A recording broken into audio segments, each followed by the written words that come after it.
Ang akin namang ibabahagi ngayon mga kabayan ay ang paggawa ko ng marhuya na balinghoy o kung tawagin ay kamuting kahoy. Ang tawag dito sa gagawin ito ay marhuya sa Batangas at ito minus sa Ricardo, asuka lang. Yan ito. Atin mo nang tatalupan tapos ating kukudkudin. Ito mga kabayan, ating hugasan ng ayos at saka natin kukudkudin. Pagkatapos ng mga kabayan na aking makudkod ang balinghoy, ay lalagyan natin ng isang kutsarang asukal. At ito'y atin ng sa kawali lulutuin, hindi na sa i-steam. Yun ang pamaraan ng paggawa namin ng buhay pa si nanay ng marhuyang kamuting kahoy. At ngayon naman lagyan natin ng kaunting Himalayan salt para pampasarap din ang lasa. Lagyan natin ng kaunting mantika bago natin gawin yung marhuyang kamote. Lalagay na at mainit na ang mantika.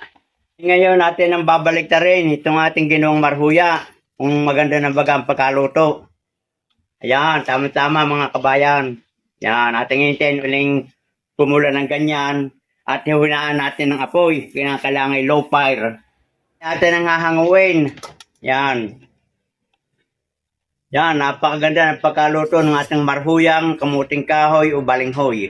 Ating patayin ng apoy. Lalagyan natin ng kaunting asukal mga kabayan para masarap-sarap.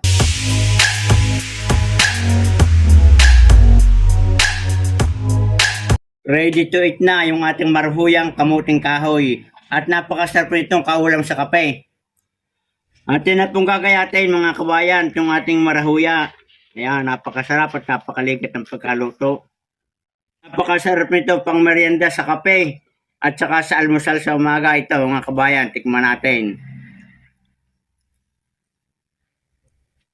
Ayos na ayos mga kabayan, bago ulaman natin ng kaping barako.